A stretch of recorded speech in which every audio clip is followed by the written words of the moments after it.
So here we are. We'll do a little closer up. This is what we drove through on our way here. Mrs. Coaster will demonstrate just how much space there is. It was our Toyota Prius was screaming at us with its proximity alarms. Very tight quarters indeed. So we are on our way, trying to scramble to get to Mallory Square. We're going to go check out sunset and see if we can catch a few minutes of the sun setting in the horizon from Key West. Square and try and see what we can of the remaining sunset.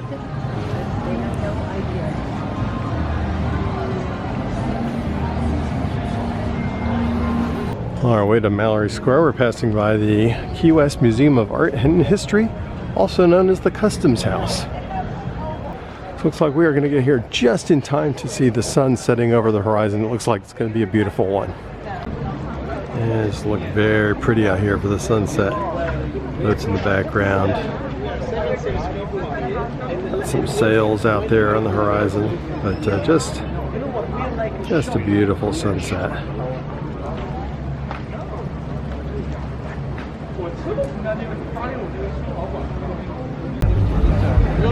Further out, sunset is mostly done for the night. We got some sunset cruises. Looks like this glass bottom boat returning from a tour.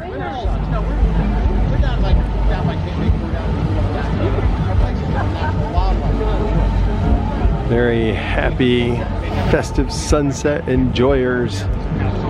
And things are hopping here at Mallory Square. I don't think we're in the middle of the action yet, but it's quite busy around here. People having a good time, drinks. Mrs. Coaster having a good time, feeling festive, ready to get her dance shoes on.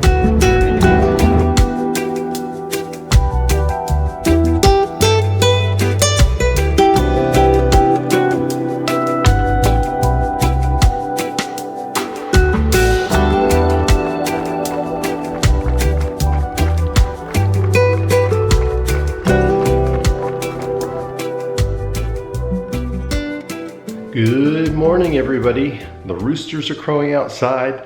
That means it's time to get up and get our behinds into action. It's a beautiful day outside.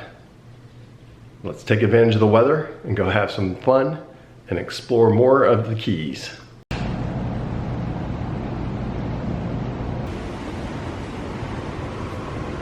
There's one of our rooster friends now.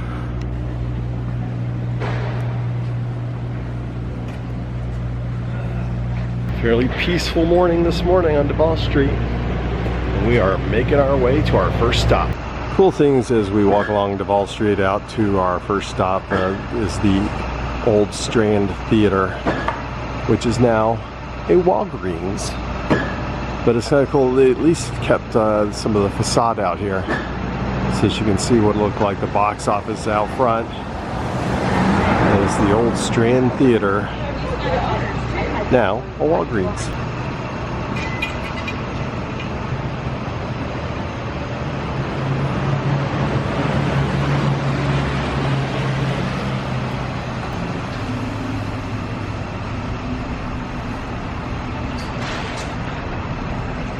We are approaching the southernmost point. This is it. Everybody's lined up to take photos this morning, and let's just take a look at the water here. It's a beautiful morning. There's a nice breeze coming off of the water. This is Bishop Albert Key, who actually sold conch here for many years in the 50s, and this is recognizing him, and he popularized blowing into the conch shells. And Annette spotted her first iguana of the trip. Gonna run into a few more of them when we get back to Miami. 90 miles, oh Havana, coffee catered dreams of rainy streets, boys playing with balls, La Playa Santa Maria. If only I could get to you and your people could come to me. Jennifer Graffiata. Here at the southernmost point, 90 miles away from Cuba.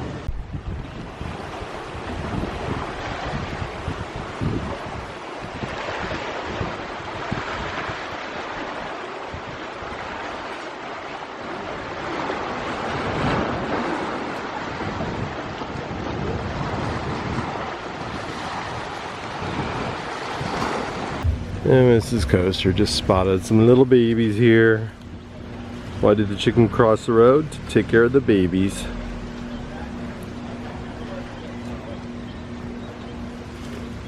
Very cute.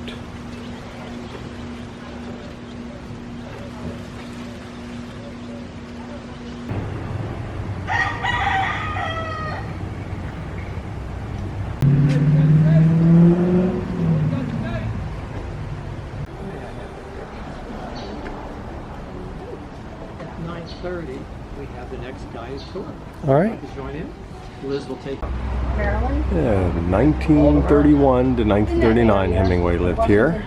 It was declared a National Historic Landmark in 1968. Here's one of the cats now. Having its own little cocktail. That's kind of funny that they got water set out in basically little cocktail glasses.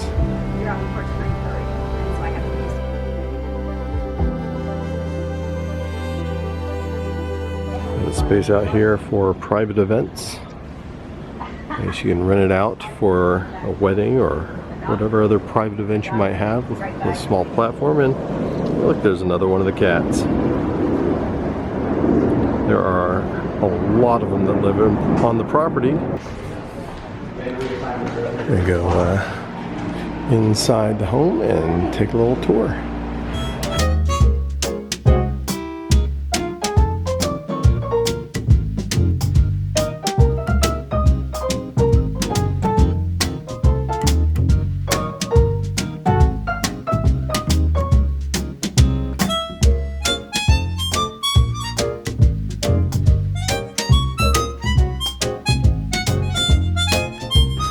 Just finished our tour of the Hemingway house. Maybe we should move into the sun a little bit here. So what'd you think of that? That was very interesting. Yeah, couldn't video on the tour, but I shot a bunch of photos, and we'll shoot some video around the grounds here. But yeah, it's pretty cool. Oh wait, here comes the cat now. Kitty. Oh, hello, little kitty cat. Don't touch me. Like yeah, moving along. But yeah, we had a good tour. It was nice to get a little bit of the history. I've toured the house before, but I think it was in the 70s. It was a long time ago. So it was cool to learn a little bit of the history of Hemingway, a little bit of his history, a little bit of his history here in the house. The pool's very cool fact. One of his wives, what was it, Pauline, found out he was having an affair when he was abroad, sold off or donated his boxing ring, which apparently now exists at the Blue Heaven restaurant in town, and replaced it with this pool. So she got the last laugh on that one. So this is pretty cool. So we're going to walk around the grounds a little bit more before we move to our next stop. So the pool here is the largest privately owned pool or residential pool in Key West. Anything bigger is going to be owned by a resort or a hotel. And here's another kitty cat right here.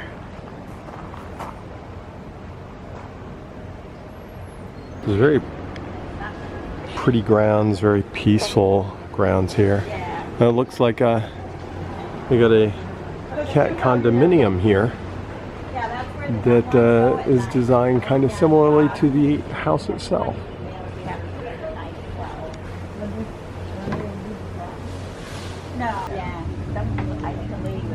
And did get confirmation 57 cats live on property. And they're just lounging about. So the six-toed cats came from Captain Harold Stanley Dexter. And he introduced the six-toed cat Snowball. And Hemingway and his boys adopted it, and one cat led to another. Now 57 of them roam the property here. Many of them, I think over half of them, are of the six-toed variety. Anyway, the cat cemetery where some of the predecessors here are remembered. Cats all have classic actors' names or just classic heroic figure names. So One's named Betty Grable. Another one, we saw Marlene Dietrich earlier. Hercules is roaming around here somewhere. And on the tour, they don't take you up the writing studio upstairs because it's narrow and takes too long to get people up. So we're going to take a look at it now. You can do it on your own after the tour. So take a quick peek inside here. First, hey, let's say hello to our kitty friend here on the roof. One person at a time. This is Hemingway's writing studio when he was here. And this, most of the furniture in here is period authentic or is authentic to his residency here.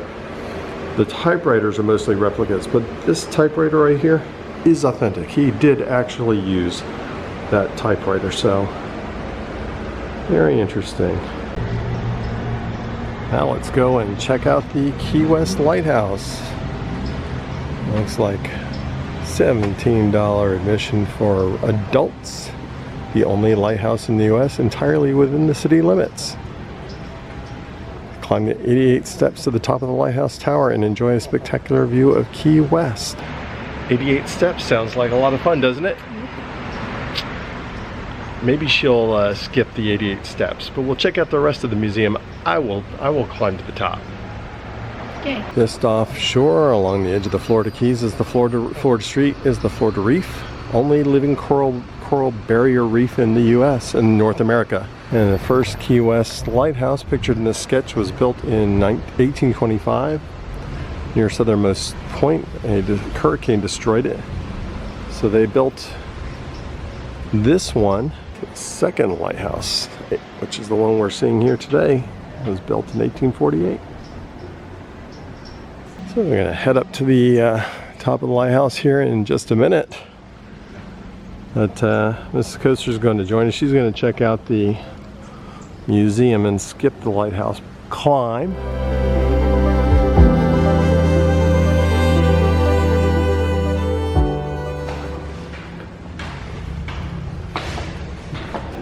All right, up we go.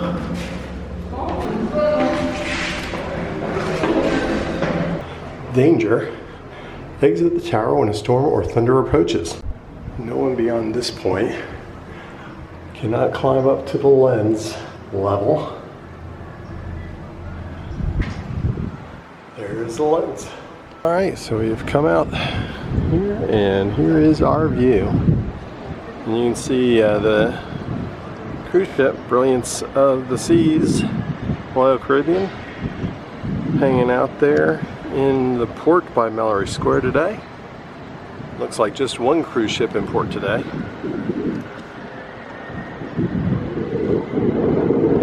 And some pretty views.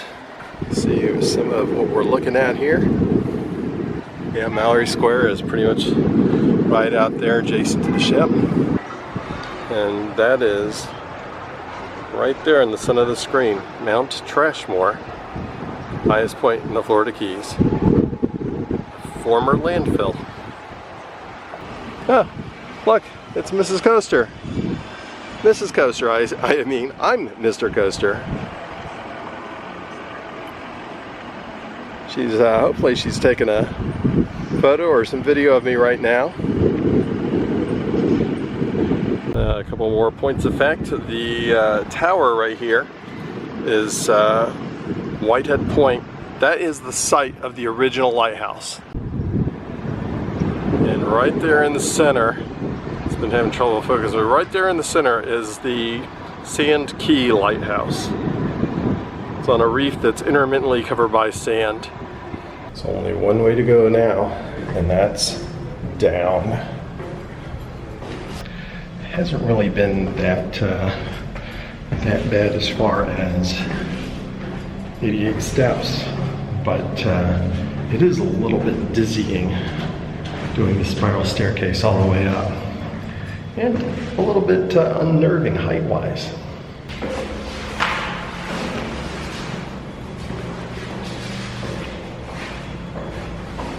Alright, so let's check out the keeper's quarters and the museum. And here's just a little taste of some of one of the rooms set up kind of as they might have had it set up back in the day. Here's Key West in the 1800s.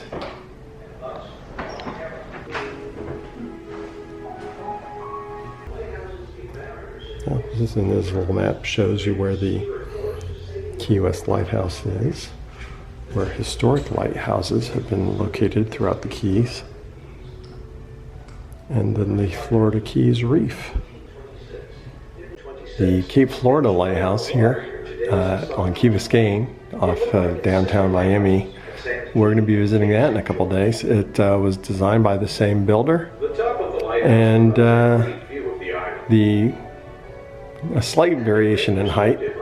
Cape Florida was a little bit taller, but the keeper's quarters were nearly identical.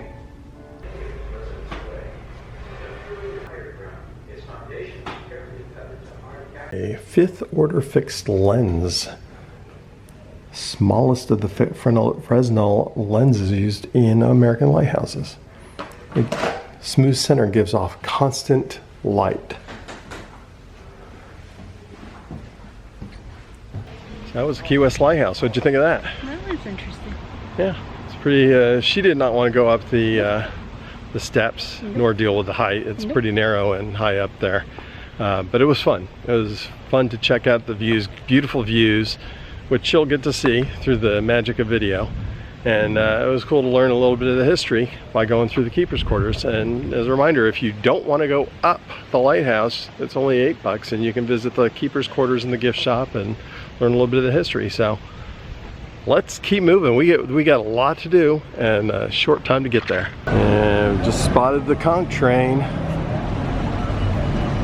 A tour tram that goes all over Key West. I've ridden the conch train before, but it was way back in the 70s. This is the last time I did that when I was a kid. The Rainbow Crosswalk. All 4 crossings. Stop in Kilwins here real quick. Take a look at the ice cream and fudge and some of their candies. We have entered Matheson's here. They're the home of the half-pound cookies, and these cookies are enormous. Look at these. Oh my gosh, so many